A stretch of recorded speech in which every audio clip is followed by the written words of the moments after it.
So, you ready? Sorry. All right. So I think this is about episode number 3 by now. If I didn't lose count. Joined here with Kiel Sooklalsingh, close personal friend, environmental expert, owner of his own contracting firm. Kiel, how are things with you? Good. All right. So what are we going to talk about today? I know we don't agree on anything. Well, I mean, we could agree on that. Damn it. Yeah, so you see this thing with Anna and Ramlogan get arrested over the week or what do you think about that? I mean, it was bound to happen. I mean, the corruption charges, the investigation, and that started since 2000, if I remember correctly, 2017, and that was for corruption that was going on between him and other lawyers from since 2010 to 2015. So it was bound to happen sooner or later. Well, what do you think about so I think they had about 2 or 3 prominent businessmen in the San Fernando area got seized this past week. And they have some people saying that it racially motivated. They're saying that they're only going after, I guess, UNC party supporters. They're only going after people of Indian descent and using it to traumatize and what's what we're looking for? To traumatize and intimidate UNC supporters. Like, what do you think about that? You think that's true? You think, like, what? Why they'll do that? To what end? Well, I mean, how to put this in the nicest possible frame of mind is everything that happens in Trinidad and Tobago, at some level, is going to be racially motivated. Because there will always be some form of prejudice and some form of injustice with it. Now, to say that they're specifically targeting these people because of their Indian backgrounds or descent is, I would say, is hearsay, because for the simple reason, if they did something wrong, they did something wrong. It doesn't matter if you're Indian or not. Now, what it can be is that they are, yes, they're going after these businessmen, but is it that they're only going after these businessmen because they have no other businessmen to go after of different ethnicities? Or are they just ignoring the others and like, okay, we'll go after these only? Now, let's say worst case scenario. They're ignoring businessmen who have been involved in corruption of African descent, and they decide to go after the Indian businessmen. Like, let's just say, I'm not saying that's what's happening. Let's just hypothetically. Yeah, let's say worst case scenario. If that's the case, what do you think about that? Do you think they shouldn't go after these Indian businessmen? No, they should still go after them, but they have to go after the others as well. And if you're not doing that, if you can't go after both, then don't go after any, because you can't have a fair justice system where it's skewed one direction. Because you can't say, okay, we can go after these, so we'll only go after these. We're not going to try to go after the others. No, you try to go after all. But what about the idea that at least some better than none? At least there's one step in the right direction, and maybe next time UNC come in power, they step with the other foot this time, and they only go after the businessmen of African descent. Well, that's the problem, and that's why it'll always have that racial tension and divide in the country. Because if one party only goes after one, and then the next party only goes after the other, then you're always going to have that divide. What you have to do is, every party, no matter who gets into power, criminal acts, no matter race or creed, you go after equally. And that's what they're supposed to do. But we don't, because as for the longest while, since we start off our independence and republic, Trinidad has always had that racial tension since then. Where Indians and Africans have been divided because of political parties. But you think that racial divide between, in your experience, you think that racial divide getting any better or worse? Oh, it's getting worse. Worse and worse. Serious? Huh. I was of the view that it was getting better because I thought the youth were a bit less racist than the older ones. The youths may not be as verbally racist, Yeah. but they are more violent. So you see, they have some sort of underlying tensions there that Yeah, and unaddressed. instead of like the older heads saying a racial slur, and you know they're just voicing their anger and whatever verbally. The youths now, somebody pass and like they're just walking past and they just accidentally nudge them, you might get shoot for it or stab. And that's the thing.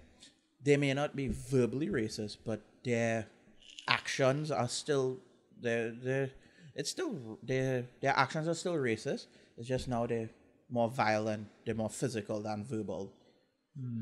But I think the violence, I don't see the violence itself being racial.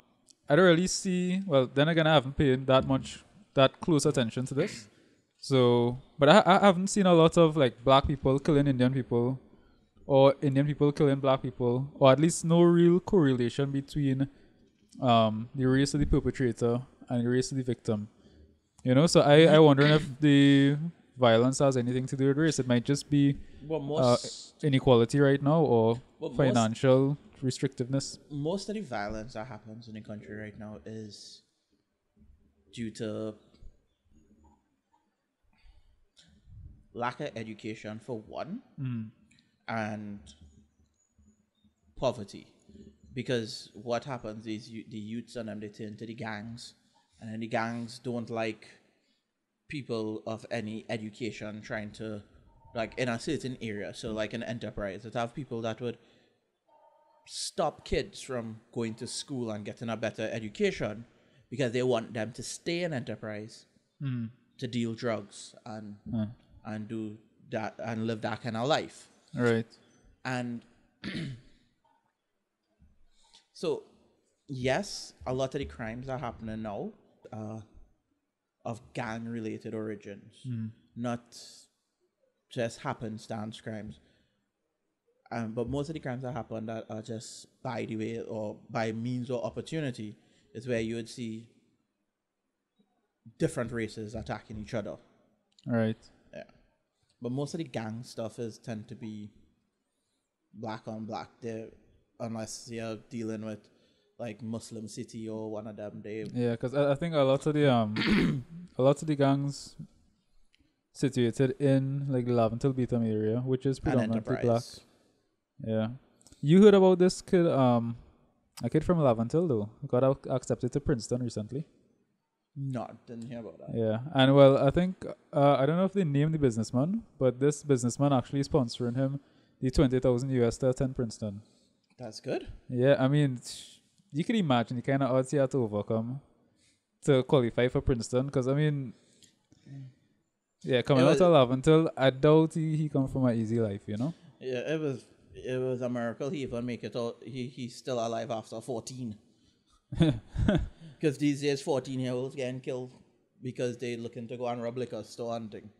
Yeah, but you know that I always say crime in Trinidad booming because, well, crime in Trinidad increasing because that's the only market right now that booming.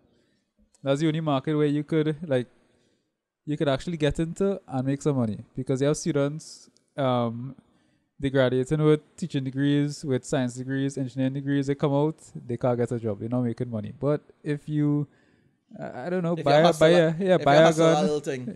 gun, thief a car, and make some money easy. You know, I think that's a huge problem. Yeah. What do you think we could do to combat that? You think you ever thought about universal basic income?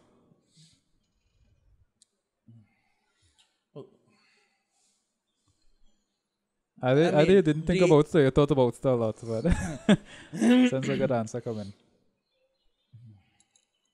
There are countries in the world that trying to do that because it makes sense.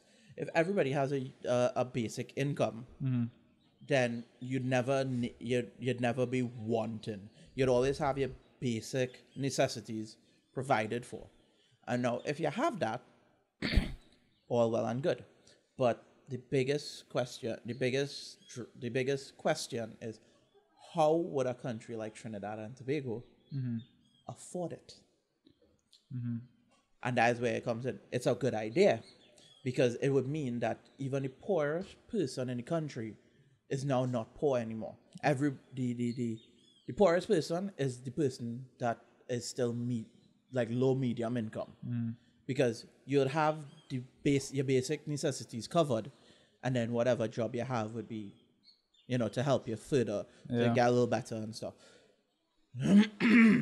But to do something like that, you need to have proper taxes in place. Proper tax collection in place. Making sure the big corporations that here are paying them their taxes and not getting these big tax reliefs that they get. I think corruption. We need to get rid of corruption. Well, the only way to get rid of corruption is like in Singapore. The reason why Singapore has less than 1% corrupt government, people in government that are corrupt. Less than 1%. I mean, there's probably less than half a man. Yeah. One guy that partially corrupt. Yeah. And the reason behind this is a few years ago, they decided that to stop corruption, you cut it off at the head. And what they did is there was a government minister, that it wasn't even a bribe or anything, like actually a bribe for anything or anything like that, but a businessman carried him and his family out for vacation. Yeah. When he came back, he was arrested and sentenced to 5 years in jail for just the look of being corrupt. So he was arrested and put in jail for 5 years. He didn't even take a bribe or anything. It just looked like he did. And they're like, no, you cannot even look like you take a bribe. Nothing like that. If you do, jail one time. And they start at the top. And since then, corruption is like almost non-existent in countries like that. Yeah, I don't know how I feel about that, because that might seem a bit draconian. But at the end of the day, if you at the highest level of power, you should be held to the highest standards. Exactly. Yeah. So I guess that makes sense. Yeah, and once the example has been set, then everybody would be, well, he can't get away with it, so I can't get away with it. So let's say you were in charge of Trinidad, right? What would be your 1-year plan? How would you make things better?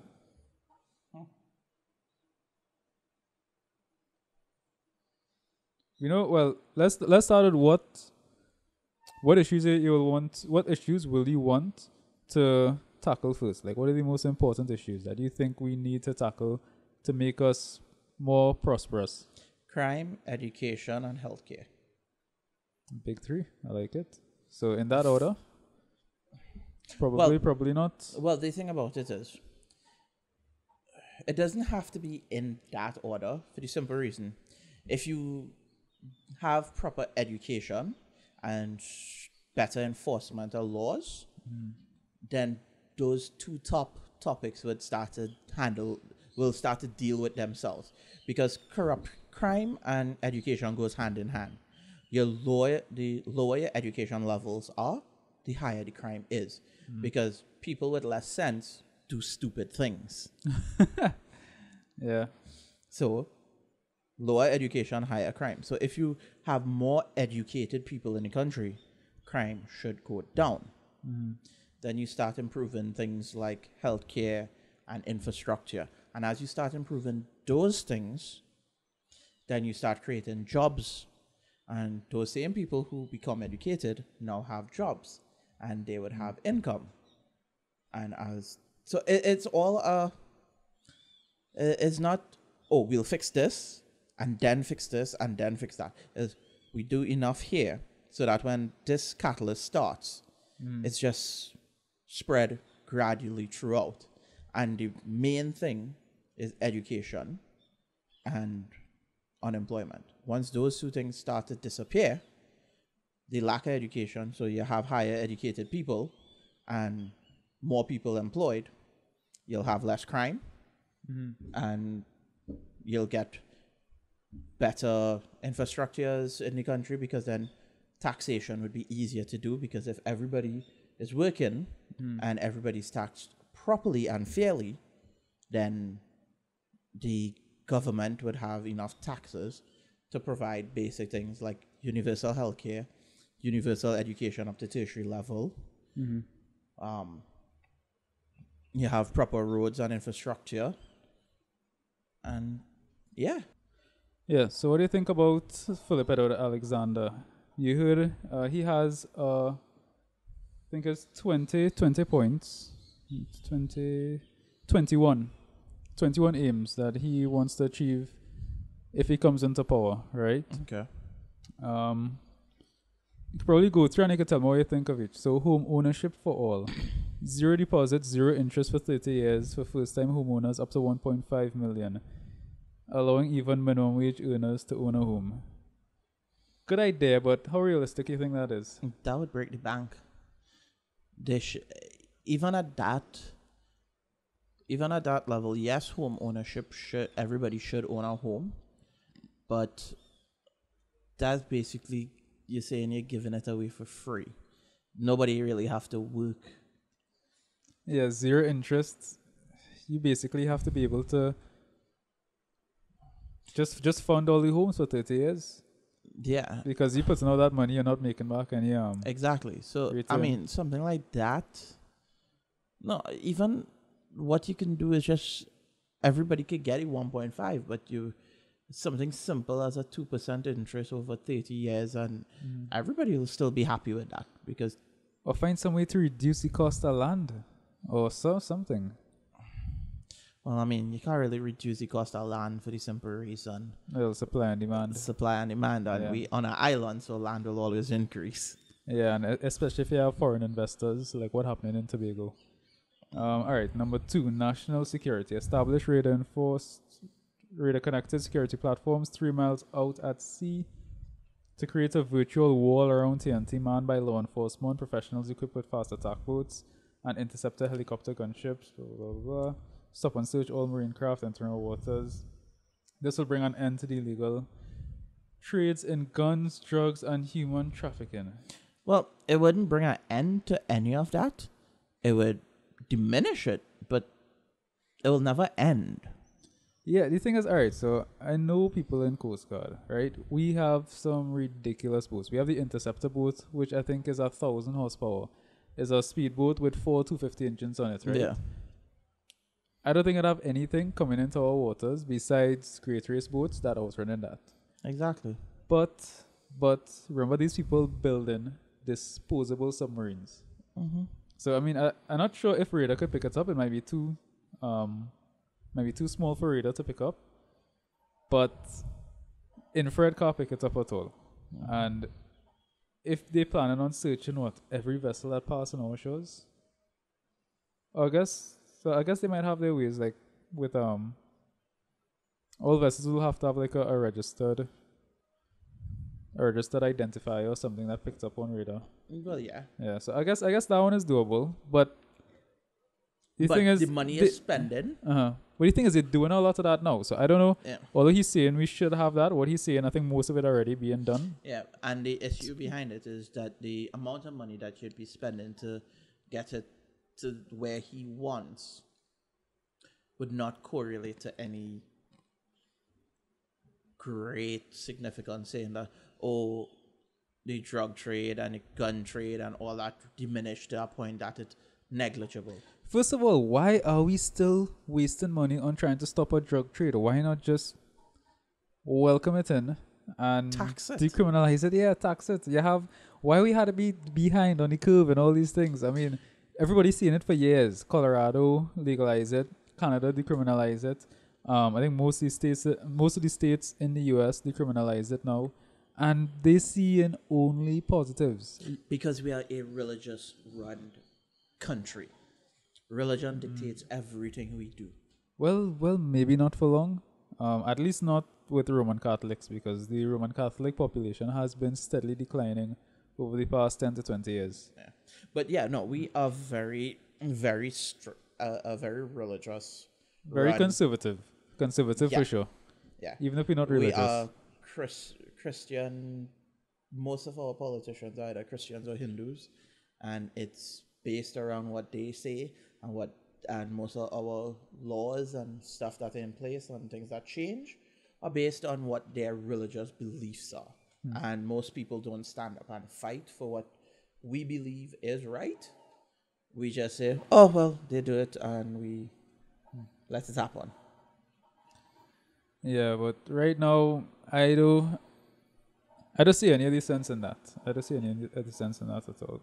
Because the thing is, the drugs gonna come in no matter what. Yeah, right? because when California made marijuana legal in California, their GDP increased by over $1 billion US.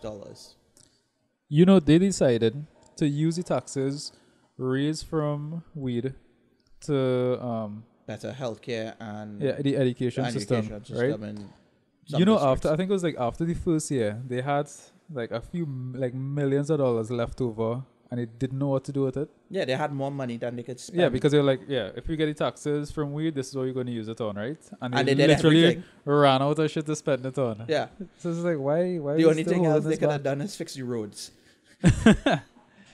Yeah. Or plant some stuff to kind of help the carbon emissions in LA. Because, man, Los Angeles is pollution central. Serious, I never went, so I don't know. I'll put it this way. You have 15 million people living in the same square footage Farting in the same air. that you would have living in what did they compare it to again? It was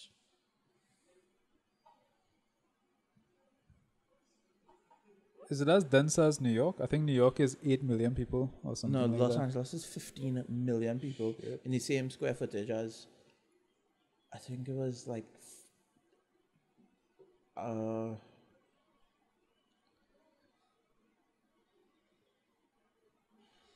I can't remember what city they compared it to, but it was like 15 million people living in the same square footage as another city where you only have 250,000 people.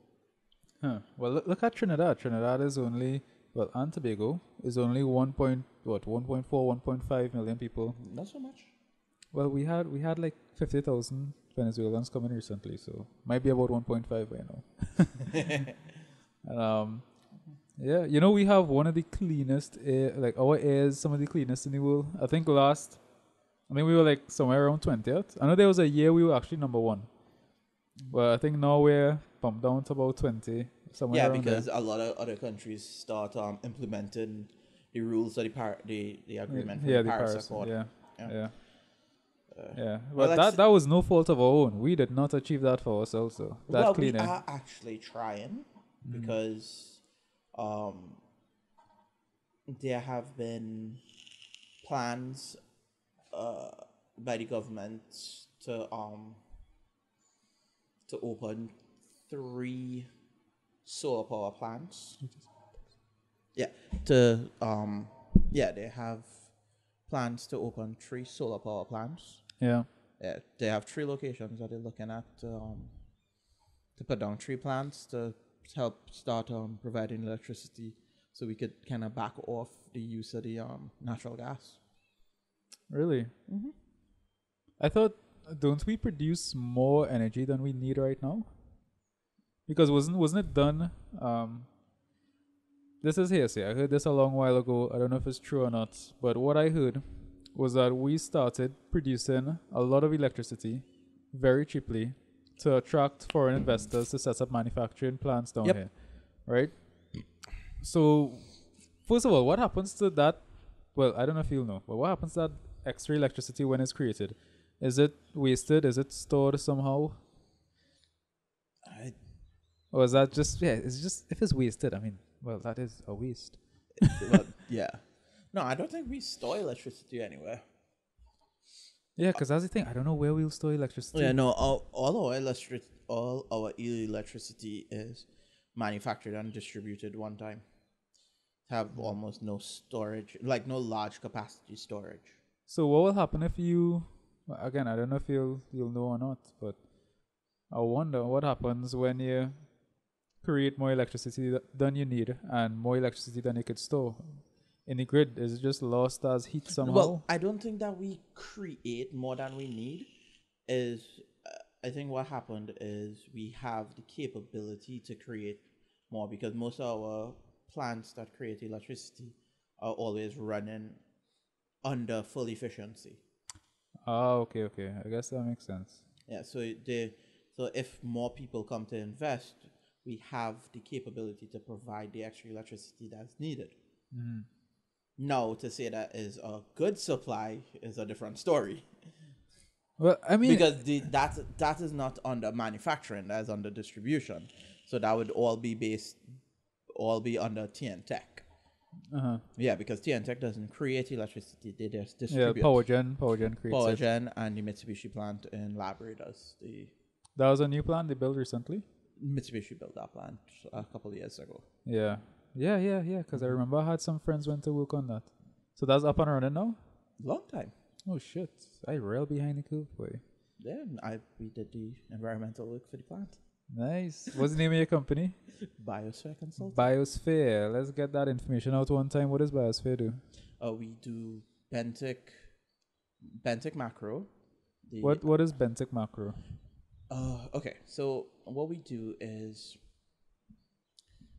when companies want to check how good any one ecosystem is, they have many ways of testing, but one of the best ways to test is by collecting surface sediment in flowing water or like on land flowing water, so like the surface sediment in rivers.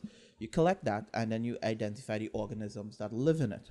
Okay. And these organisms are a better indicator of how healthy or damaged or how much the environment changes in that area, because these organisms are so sensitive to changes in pollution and nutrient levels and everything, that one time you would sample and you'll get a certain set of organisms, and the next time you sample you may get a whole different set, and that will tell you that something has changed, and will tell you exactly what has changed. Right, because these organisms act as indicators, basically. So did the area get more polluted or has it gotten cleaner? That is freshwater stuff. And we also do it for offshore. So like every time all the wells that drilling outside, all the rigs that drilling outside there, they have to maintain a certain ecological standard. So they have to do testing regularly to make sure that the impact on the environment that they are doing remains constant. Right. And then after they finish and they cap the well to see if, and then they have to maintain for a certain amount of time again to make sure that the ecosystem has a time to sort of recuperate, revive itself. You guys have a website? Yes, we do. BiosphereTT.com. Okay, yeah, I'll put a link to that wherever we have this uploaded. Also, we do flora and fauna surveys. We do mangrove studies,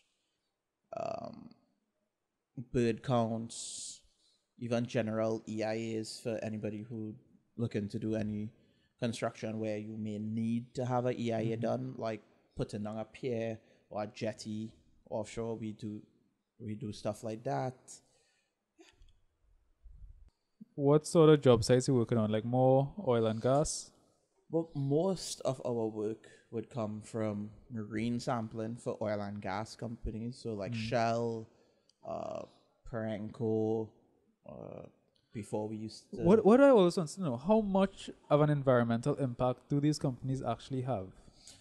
Well, because they must have some. I know they'll try to mitigate it as much as possible. But how good or bad is it? Is it sustainable? There is environmental impact, but over the years in doing the work, we have noticed that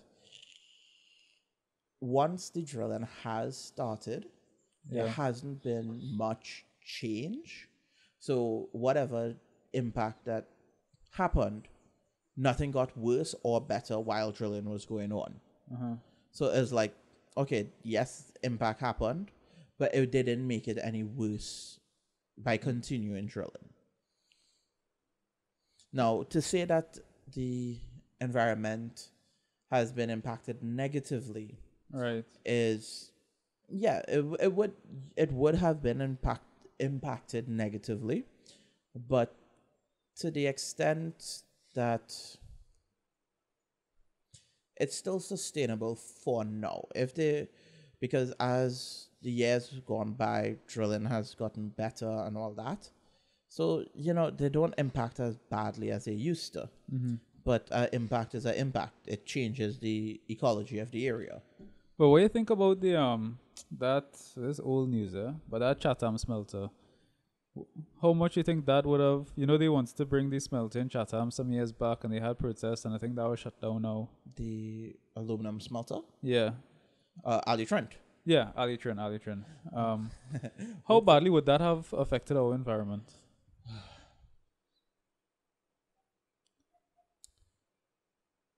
Put it this way.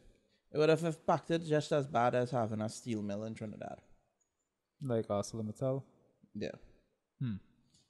So it was something that could have made the country a lot of money, being one of the only providers of aluminum in the Caribbean. Mm-hmm. That would have provided us with a lot of money. But a lot of times, and I hate to say it, but a lot of time, most of these environmentalists are idiots. They look at things from one perspective, and they don't look at it as a whole. Meaning they will look, oh, you're doing this and it's going to damage the environment. We'll never do it. We cannot do it. We should never do it, no matter what at all. But they never look at it as a whole, because doing this one project, yes, it may impact the environment by this much, but it also increases jobs.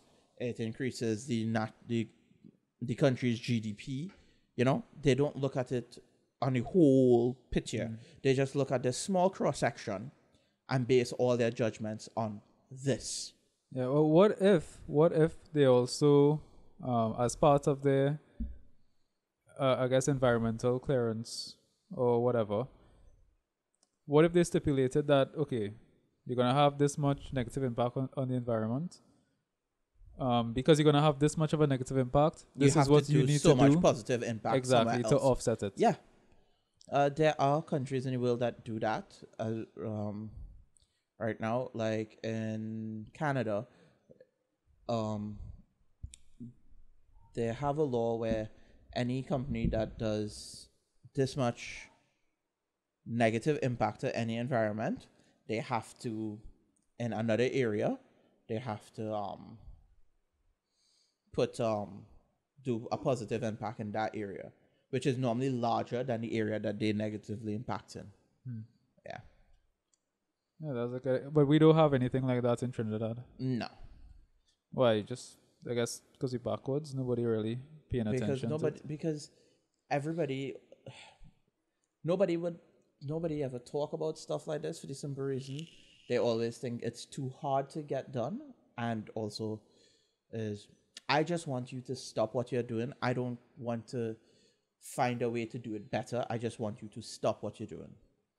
Nobody ever discusses, oh, how can we still get it done, but do it better? No. It's, I don't like what you're doing. Don't do it. No discussion after that. And that's more ignorance. Yeah, but is that ignorance in our population or ignorance in our politics? Because I would think both. Yeah. Okay. Because we have ignorant policies and then ignorant people that perpetuate these policies and promote it. Perpetuate and promote these policies. How you like that for an alliteration? Because look at the highway, the Laramie Highway, the highway project that they're doing right now. That they're still doing. I actually have a friend working on that. Yeah, that had so much drama and so much controversy for getting it done. But the thing about it, they say, oh, it would damage the mangrove. Nobody ever, most of those environmentalists, and I have talked to a few of them, none of them ever read the plans on how they're building the highway next to the mangrove. They don't understand that it is actually waterways under the highway that allows for the breeding of the mangrove for water to flow under. Something similar, I believe, was done on the Beetham Highway.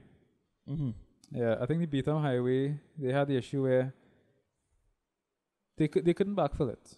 Basically, you backfill it and it will just sink into the mangrove. Yeah, so you have to build on top it. Yeah, I think what they did, they actually took, I think probably like cut up piece of the mangrove, but basically they use like natural materials from the mangroves and sort of weaved it to create a stable platform that they then build on top. Right? So underneath the Beetham Highway, well, so I was told, supposed to still have live mangrove underneath the highway that's supporting the highway. Well, So I think that's a cool concept. The Twin Towers built on a bubble of water. Yeah, you just need good civil engineers, that's all. Yeah. I mean, where we could find any of those. I wonder. Yeah, but no, as people, they don't take the time to read and understand and talk to people and find out what it is that is actually happening. They just see something happening and hear somebody of supposed reputation say, oh, this is what they're doing, and everybody jump on that bandwagon and start. Yeah, now one thing I would say though, I actually went on to that construction site recently where they're building a new highway. And if you just see the amount of land that they cleared for this thing, I mean, it will break your heart because you're realizing they went through some of our densest forests and it's just dirt right now. I mean, the thing is, okay, I think it's necessary. We'd have to do it sooner or later, so might as well do it sooner. But I just hope somebody was forward thinking enough to put something in place to offset it, you know? Well, that's the thing.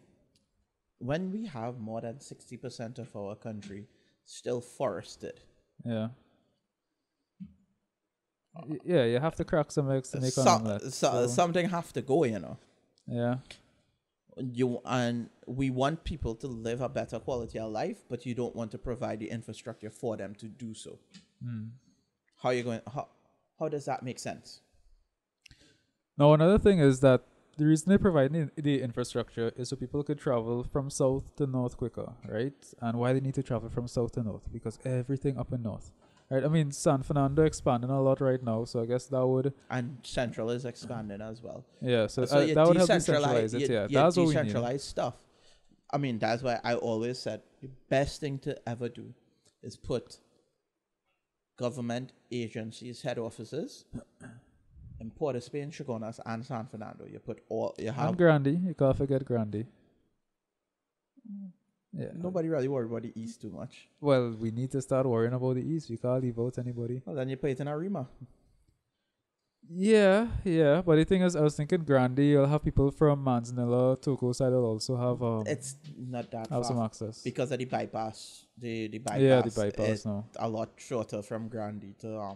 from there to Arima now. It's not that big of a drive. Yeah, you see, I think the thing is nobody really looks at anything holistically in Trinidad, you know. It's like, okay, you build this highway, then what? All right, so more people could travel to this area. Okay, and what that means high emissions.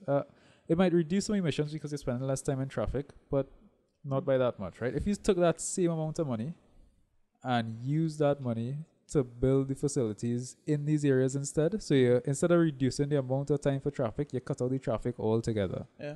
I mean, I think that would have a better impact and much more cost effectively as well. Look at all the bashing that the previous government got for building the license office in Carney. The amount of bashing they get for doing that. And now, that license office has reduced the time it takes and how much time people have to spend to get their license renewed and all that. And they're decentralizing all your license. So now, before your license used to end with a letter at the end of it. Yeah. Now it doesn't, because you don't have specific licensing offices anymore. You have one centralized head office that just No, okay. handles I everything. could talk on this because, well, you know, I worked on that project for a Yeah. couple of years, right?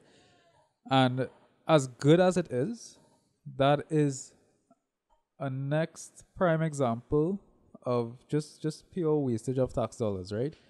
Because as good as it is, there was so much more planned for it, right? That was meant to be like part of the beginning of revamping our entire license system, right? What they're actually going to do, they modeled it off of, I believe it was the license system in Nova Scotia because they have like a similar population size to us. So I think their idea was that no matter what you're coming to do, you should be back out of there within 20 minutes. Yeah. All right, they're going to revamp the driver's permit, so it'll be like it'll have a magnetic strip on the back. Everything will be cashless. You just come in, swipe your driver's permit, anything you want to do, done up on the computer, and you're in and out. Right? The ground floor was like 20 CSRs, customer sales representatives, and they I was there. They installed everything we needed to bring this online, and this was so disappointing because it took so long to open. And before it opened, now I think they were trying to pass a legislation to change it from licensing office to its own authority, so it'll be motor vehicle authority. We had down to the signs, everything installed, right? I can't tell you how much we paid for these signs, but it was a good bit. And before the first day of even opening the MVA, they came and literally just tore down all the signs because they didn't have the MVA. Alright, so it's just like I spent a couple of years working on this magnificent project, right? To get it started, and it's just completely shut dead. And why? Because the wrong political party got back in power. Alright? Now I have nothing I'm not for or against.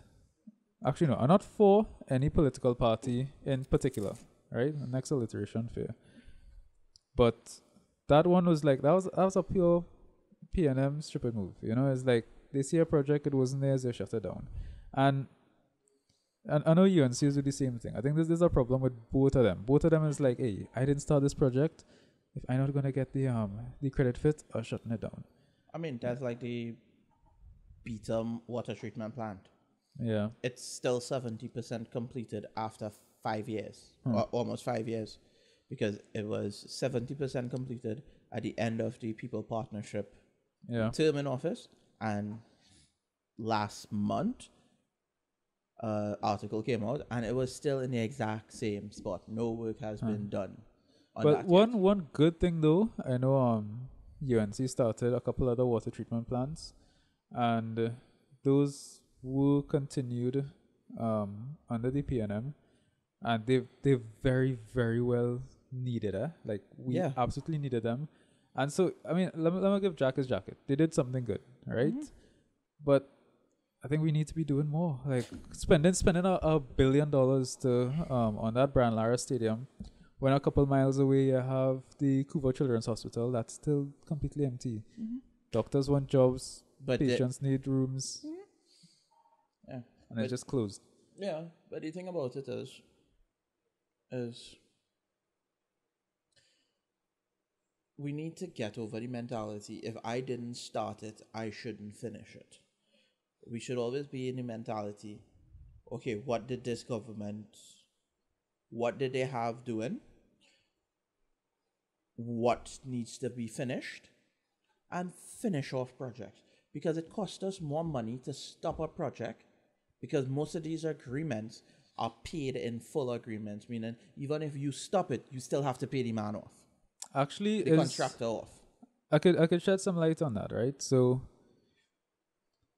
what will happen? You will get, well, let's say I'm a contractor and you have the government, right? I'll get the contract for this job.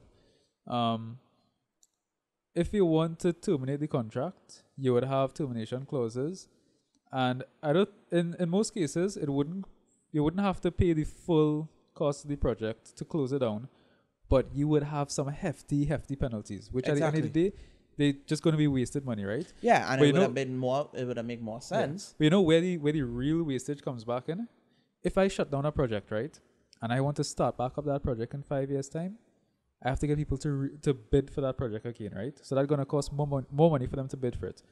When somebody bidding for a continuation of a project, the price is going to be higher than bidding for a project that they started for themselves, because they have to figure out what there before, what need to be done, what deteriorated. So they have a lot more work to do to start back a project that was stopped for a few years, right?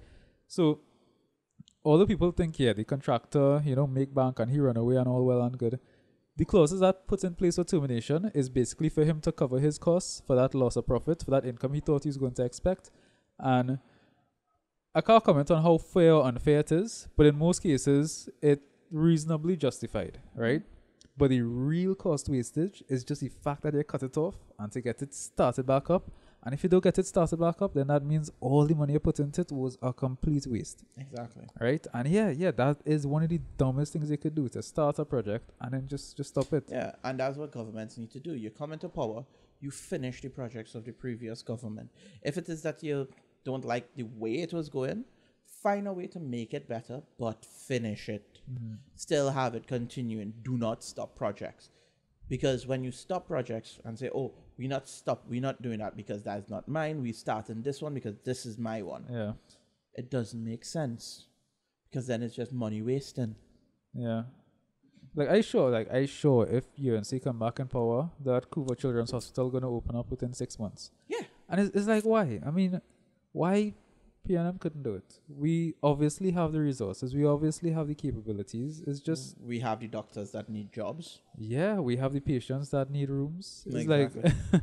it's a need they fulfill in. I don't understand it. Don't understand it one bit.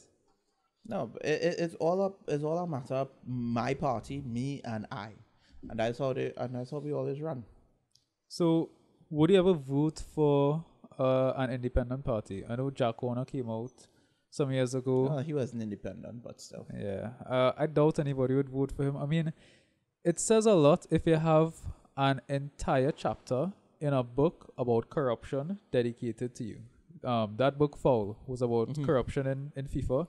There was an entire chapter on Jack Warner. Now, I not saying anything about the man because I have no lawyers. I'm not a legend, nothing at all. I just saying he have an entire chapter in a book about corruption. Just read it and come to your own conclusions. I mean, if I had a vote for somebody, I rather they did not have an entire chapter about them in a book about corruption, right? Exactly. I just saying that might just be like a good rule of thumb, right? But all right, so Jack Warner, obviously out. We have Philip Edward Alexander. You been following him at all? Nope. Yeah, he has some good ideas. If I ever get a chance to have him on, don't know how likely that will be. I would like to have him on and pick his brain for a bit. Because he has some good ideas. When you listen to him, his heart seems to be in the right place, but I'm not sure how genuine he is. Just like when, this might be a bad comparison, but when Donald Trump was in that presidential race, like he was saying everything people wanted to hear, and it's like when he came in, you see a huge disconnect between what he promised and what he actually did. And that's something that we plagued with in this country. We have a big disconnect between what he promised and what provided. And then I hear some stories from other people talking about some questionable business practices he had back like in the, I think, late 80s, early 90s. He supposedly owned a car garage or something in up Dago side and kind of had some non-ethical practices in that business. So I have heard. This is unverified, so I don't know if it's true or not, but so he's our only serious third party contender right now after COP, which we thought about COP back in the day. The thing about it, any branch party that comes out, because COP at the end of the day is just UNC and ex-PNM members leaving, forming their own party because they're bitter with the other two parties. True. And parties like that hold no real weight. All it does, it divides the vote in from parties, and that is why, and I will always say it, that is why the PNM has always been the most powerful party in Trinidad, for the simple reason they have loyalists. It doesn't matter who is in the PNM or who is running the PNM. They could have the biggest criminal in the world. They could have Jesus in PNM. PNM people will vote for PNM. They do not vote for person or politics or policies. They vote for party. As long as the party name is PNM and has a red balize, they will vote for it. And that is loyalists. The other parties and the other people, the other side of the country, they vote for people and policies, and some vote for party there. So some will vote for UNC because it's UNC. Right, so you'll have the UNC loyalists and the PNM loyalists. But most of the people that vote for party, for person and policies tend to come from non-PNM supporters. And that is why PNM has been in power for so long. Because the people who want to vote for what's right and what's correct is a small minority. Because how could somebody all their life grow up and you know what this person doing is wrong and illegal, and at the end of the day, who you going to vote for? Well, I'm voting for PNM because I born PNM, I got dead PNM. Yeah, your parents are PNM. It's like a religion. Exactly. On our birth certificates now, we need to put where your name, where you're born, father name, mother name, religion, and political party. Yeah, you know that my view on that is that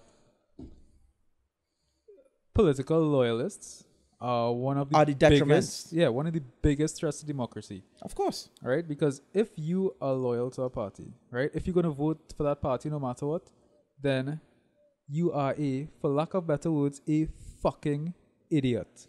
Right? Exactly. And because if they know they have your vote regardless, then that means your vote don't count. That is they why can do any fucking thing they want. That is why the East-West corridor and Port of Spain has been rampant with problems for so long, because they know they're winning the East-West corridor and Port of Spain and San Fernando like nothing. And what happens in those areas when PNM in power? Absolutely nothing. In 60 plus years of being in power, almost 60 plus years of being in power, you couldn't change those same constituencies that you always win in and do something better with it. No. All the time. Every time they come into power, we don't have money for this. We don't have. But yet, when another party comes, if it was NAR coming, NAR help everybody around. UNC won, UNC help everybody wrong. The partnership come, help everybody wrong. But yet when PNM in power, they can't even help their own people because they don't have the money to do it. So apparently once PNM in power, money does disappear. I wonder where it's going. It's just, and that is what is getting me vexed, because it's like, if you coming into power and you know you have loyalists, at least do something to help your own people. If you're helping nobody that's else, the problem with loyalists. Why would you do anything to help a loyalist if they're loyal to you? Exactly. By being a loyalist, you basically tell them, here what? My vote don't matter. My vote don't count. Do whatever the fuck you want, and I'm going to vote for you regardless. So cater about the other people. And you don't even bother about the other people either. Yeah. Nah, but I think we need some change though. I obviously not going to be the one to do it, because I don't want to get in politics at all. Like, I will. It's not a game that I will do well at, and it's not a game that I'm willing to get involved in. I will always say though, if I ever got into politics, which I'm not going to, because I would take things drastically. Yeah. And very drastically, and I'll very end up swiftly. assassinated, for sure. The country would be under martial law, and the first rule would be what the Philippines president did. Yeah. Every drug dealer, gun toter out there, you have 14 days to come into your nearest police station, turn in your drugs, turn in your guns, turn in your ammunition, and you're free to go. No charges, no nothing. But on the 15th day, anybody caught with any drugs or any guns or any ammunition will be shot dead immediately. No questions asked. Now, you see, I wouldn't go that drastic. And in the Philippines, he did it. The UN chastised him for it, saying he's a tyrant and a warmonger. But on the 18th day, the morning, there were so many guns because the drug dealers and gun toters did not believe that he would do it. In 2 days' time, he killed over 10,000 people in his own country. Yeah. But on the 18th day, there were so many guns and drugs and everything just left. Nobody. No, and he had things in place that if you come in, there were a few drug dealers and stuff that came in. Those that came in, they got treatment if they were addicted to drugs, everything. But he made it clear, if you carry in guns and drugs, you have zero rights anymore to me.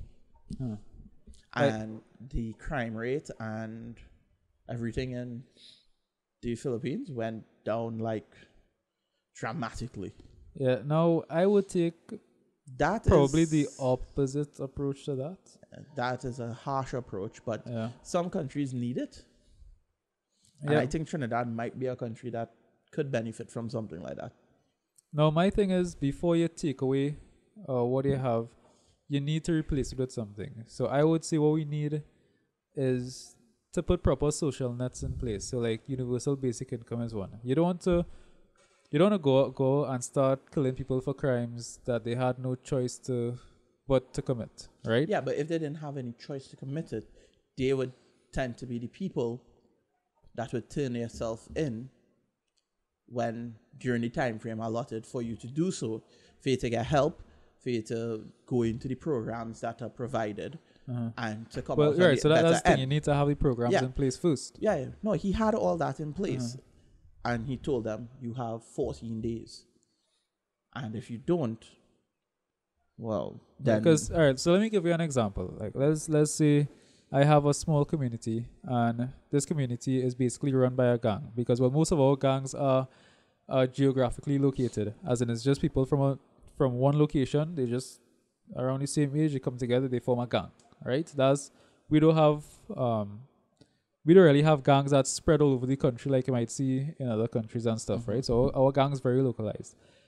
So let's say you have a community where the main source of income in this community is from like illegal funds, from selling drugs, from doing robberies, from I don't know, selling guns, prostitution, whatever, right? Now, how could you tackle that on an entire community level? Now, you're gonna have some people in that community that still rely on the community. Like, let's say the guy that owns a parlor in the community, he not doing anything wrong, but if nobody have money to buy from him, he going to go bankrupt, his family going to starve, right? So by taking away the income from all these people, you're affecting innocent people in that community as well. Yes. Right? Indirectly. So the thing is, like, how are you gonna cater for that? How are you gonna deal for that, you know? So I think you need to have more inclusive safety nets in place. So maybe like universal basic income is a nice one. I keep on going back to that. So yeah, you take away the source of illegal income for these people, but they have a source of legal income. Exactly. So if you're getting involved in this, it's because, listen, you don't have an excuse. But then UBI is something that you need to balance it. I mean, you don't want it to be so high that it bankrupts in the country, and then you don't want to raise taxes so high on corporations that they end up just closing down or flying out, you know? But yet you don't want it so low that somebody can't live on it. You don't want people starving and begging in the streets because they don't have a choice. So I think that's where we need some sort of professional input, or some input from somebody that actually cares about these issues, not just the issues, but the people. I think that's the main problem we have. Our politicians don't care about the people. Exactly. They care about winning. Winning the next election. They'll do something to just sort of satisfy our desires a couple months before the next election, and that's it. we have goldfish brain. I mean, even though goldfish actually do have a pretty good memory, that saying that they only have a 3-second memory is not true. They actually do have a pretty good memory for a fish. But we do have theoretically a goldfish brain.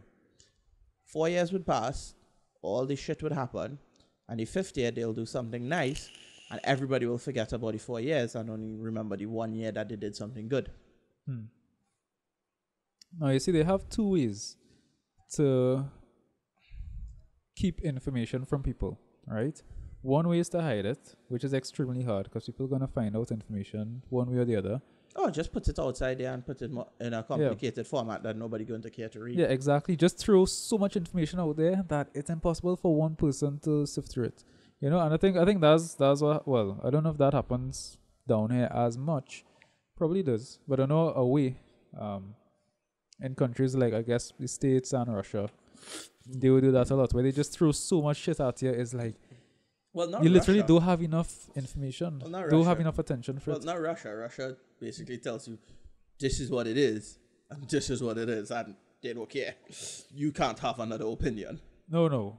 Russia, right? Putin, you have to remember he was the head of the KGB. I know. Russian intelligence, right? So his profession is intelligence. Like, he will do some shit, and it don't make sense. And you know why he doing it? Because it don't make sense. Exactly. Right? He will literally, I think he's probably a prime student of Sun Tzu. You know, keep your enemies guessing. They have no idea what you're doing. They have no idea what your motives are. So if you do something that actually further your motives, they'll never know. Yeah, I mean, right now Russia actually has a military base in the Arctic that is closer to Alaska than it is to Russia. You know, he had a lot of political opponents last election, right? Like real staunch opposers, right? And just before the election, you know what he did? He disclosed the fact that his main political opposers were funded by him. Think about that, right? Wow. So you looking at this, like you following this person, and you think, yes, he's standing up for everything I standing up for. Like, yeah, I'm gonna follow this guy. And then right before you're ready to vote for him, like, wait, Putin paid the bills. It's like, what's this guy motive now? It's like, I don't know. So vote for Putin.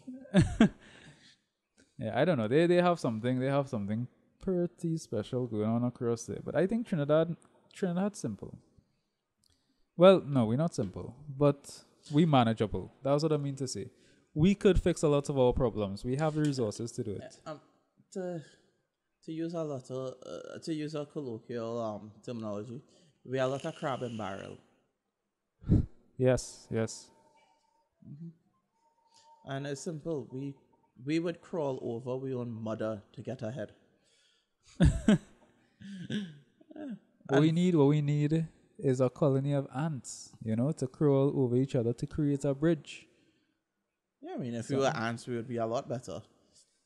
Yeah, and which one's smaller and less dangerous on their own? Obviously, the ants. You could squash an ant, but if you get like a big colony of crabs and a big colony of ants attacking you, guess which one you can't stop? The ants. Yeah. Yeah. I mean,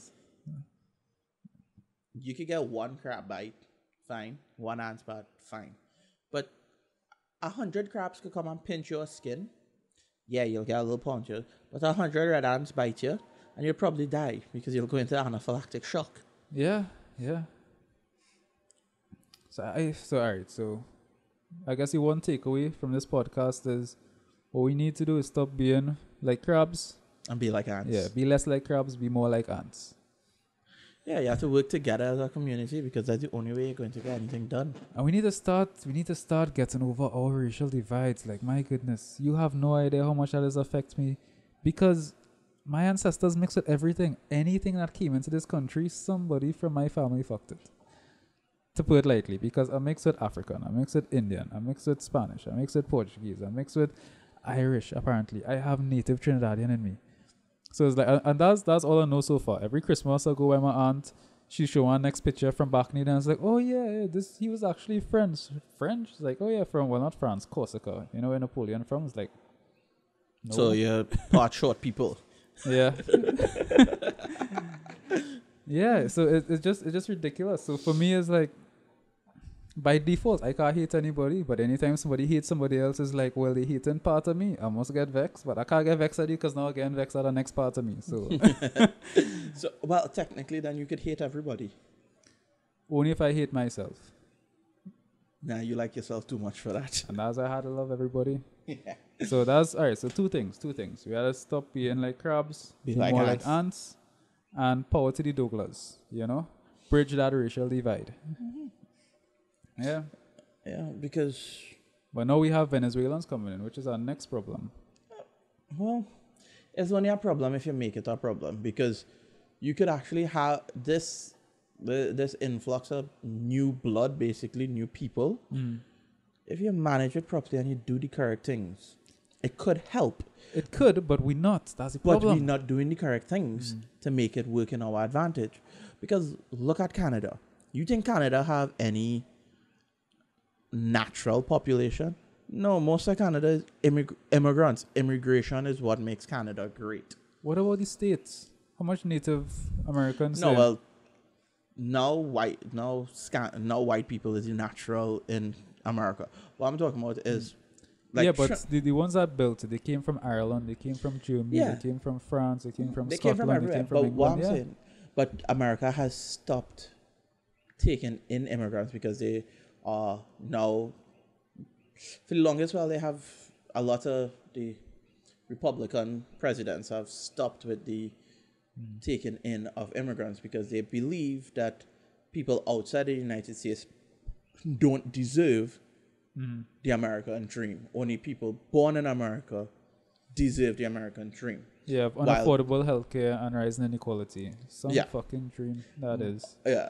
Unlike Canada, where they welcome immigration, they have very strict immigration policies. In Canada, it is very strict. It's easy to get there. If you're doing everything correctly and you are of the quality of immigration that you need, they would it's easy to get in by them. But their immigration policies and the entrance to get in is pretty long, but it's not complicated. It's easy enough to do. And that's what they do. They welcome new blood, new immigration, new people into the country, because the more diverse the country becomes, the better the country is to stand up, because now it's not only this one race is the pillar of the country. Right. Now, Canada, instead of having only one thing holding up the country, they have many small pillars all over the place. So, again, that is a better foundation when you have many more pillars than just one big massive one and hoping that it balances properly. You have many spread across the entire nation. Yeah, you know what's my view on Venezuelans, and I don't know anybody that shares this view. I'm sure it's going to be controversial. But my thing is, all right, well, first of all, I agree that we can't accept all of them, because It's impossible. is 32 million Venezuelans and 1.5 million Trinis. If we accept as much as willing to come, we just can't supply all of them, right? So yes, we have to limit it somehow. But we cannot victimize the ones that come across here, because if you victimize them, they're going to start to group together. They group together, they're going to start to form their own communities. They form their own communities. And we get excluded from it, and that would be problematic. Because Yeah, then if they decide, because remember, you're not only going to have the good ones coming across. Yes, you're going to have a lot of professionals coming across here, but you're going to have some of the criminal elements coming across. that slip through the nets. And come. Yeah, and what if they decide to create their own communities and their own gangs, like you have in some parts of Europe, with some Muslim refugees forming their own sort of Muslim communities and being radicalized and stuff, you know? And the thing is, well, if they coming into our country, I think they need to be assimilated to our country. They need to assimilate to our culture. They have to realize that, listen, you're coming into our country, win in Rome, or better yet, win in Trinidad, you're doing as Trini's doing. You gotta Exactly. support our culture. You gotta be a part of our culture. If you do like Trinidad, get the fuck out. Well, I mean, Get the fuck out. Yeah. well, I mean, half the Venezuelans that come in is already part of Trini culture. Trini man like Redo man. Yeah. yeah. That's our next topic. Those Venezuelan prostitutes. Which don't get is a sad story though. Don't get me started on that. I mean, I know people personally. I know people who, if you call them today, yeah, you could get a young lady from Venezuela in the morning with her green card and 6 months on the visa to work down here. Everybody I know have at least one link like that, except the police. For some reason. For some reason, I don't know why. Gary, investigate that. Yeah. You know, it's like, all right, like everybody know about Villa in South, right? They send home like Siemens, 50, not Villa anymore. It's called Siemens now. Siemens. Yes. Wow. Yeah, why that place still existing? If you want to legalize prostitution, all right, go ahead, legalize it, tax it, regulate it. No, you don't need to legalize prostitution. No, don't legalize prostitution. Just make city bars legal in Trinidad. Yeah, the thing is, prostitution, just like drugs, they're gonna happen no matter what. Exactly. All right. I but mean, if you have prostitution illegal, you're gonna have people that going to be victims of human trafficking because they forced into prostitution and they have no form of legal redress, which means they're afraid to go to the authorities. By legalizing it, you basically giving these people a way to get out of the human trafficking, right? Yeah, or because if they want now to they get can't force you into it. It's like, I have rights. I do not want to be no hoe. Yeah, exactly. Or if you decide that's what they want to do, you know that you're going to be treated as a human being and you're going to be taken care of at least like mandatory screening because you don't want the spread of STDs and stuff, right? Or if they're being abused or something, they have some way to get out. Maybe this is something feminists should look at, like Womantra. Womantra should look at legalizing prostitution. Why they do that? You're going to have women becoming prostitutes regardless of if you support it as a woman or not. If you think it's degrading or not, some women going to become prostitutes. You have some women being forced into it. Some women might actually like it. Prostitutes. Yeah. Well, you don't have any male power movements, right? You don't have any mantra. Oh shit, mantra. Right? But I mean, again, there's controversial views, but I think.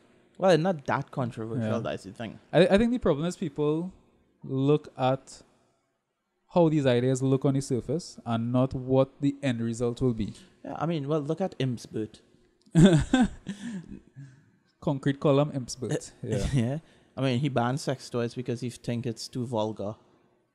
It's illegal. That's one. It's illegal to import a sex toy into Trinidad because it's too vulgar of an item for the Trinidadian population. No, I'm not a big fan of Columba, right? But I'm not too sure what his motive on that was. Like, I was hearing that he was making a comment when he said, "What is sex toys?" I think I heard somebody say he's making a comment on the fact that sex toys wasn't actually that well defined, and the way it was poorly defined in the law or whatever, that it basically made it illegal. And I think he was making a comment on how ridiculous it is by making a ridiculous comment, what is sex toys? But then again, I could be misinformed. You might be correct and he might just really be an impspert. But that's something I'll probably need to find out more on before I really make some sort of judgment on it. Yeah, because I mean, you cannot... if you start going down the line that they're going down, if it's true that they want to go down that line, then basically the next thing they will tell you is how to fuck your wife when you're in your own bed. They have places in the world where anal is still illegal. How they find it? Well, actually, that's illegal in Trinidad as well. I thought buggery was only like gay anal between men. because I guess women have strap-ons, but that's a sex toy, so I guess that's also illegal. So yeah. So maybe just gay butt sex illegal in Trinidad, or is all butt sex? See, that is not defined. Yeah, but I doubt anybody looking into that unless they I mean, that'll take a serious probe. might need an alien to come in and do that one. Well, I mean, we have a few coming in from Venezuela. Some illegal aliens. Yeah. So, the Venezuelans gonna have to come in and do the anal probing. I regret saying that sentence immediately after saying it. Well, I enjoyed you saying it because it made me laugh. Yeah, and I enjoy this podcast. This is good. Okay. Gonna do this again sometime. So, I guess that's all the time we have here today. I mean, could always talk games, comics, Dungeons and Dragons. Yeah, Dungeons and Dragons. We have that game starting up just now. Hey, we have any Dungeons and Dragons communities in Trinidad? No, we don't, and it's something that I think we should start it. Start one, because there are a lot of people, especially kids, that like it, but because there isn't a safe community for them to play Dungeons and Dragons, they don't. And it's not a satanic game, as people thought in the 80s. It's a game that plays... I mean, it's a board game. You play with your imagination. You imagine what your characters are doing. It's not a video game screen. You know, you using your imagination, and you're reading, and you're making... All religions based off that like that basic fight between good and evil, and that's what this game is about. Yeah. Like, you are a hero fighting evil, you know, in all its different forms.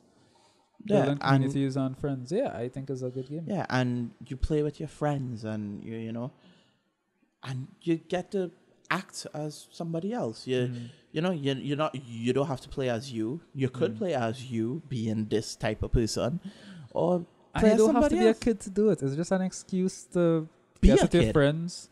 You know, get with your friends couple times a month and have an excuse to just drink and talk shit. You know. Yeah, while playing a game and talking like a Irish pirate. Yeah. But that conversation could be a whole different podcast, because that could take up a couple hours just by itself. Yeah, I feel we'll do a D&D podcast next time. Probably have a couple of the players come in and say a few words and things like that. Yeah, that'll be good. All right. Well, before we wrap up, anything you want to say? Anything you want to promote? Biosphere.tt? Biosphere.tt.com. Biosphere.tt.com. All right. And you're starting up your... construction company as well. Yes, which I will be a part of. Yeah. Biosphere Construction and Design Limited, where I do this construction and he does the design. Yeah, we look forward to that. I will look forward to that. Yes. Yeah, once we get a website up for that, I'll promote that as well. All right, well, Kiel, good having you on. We'll have you on sometime again. Thanks for having me, and we'll do it soon. That is it. Goodbye, everybody.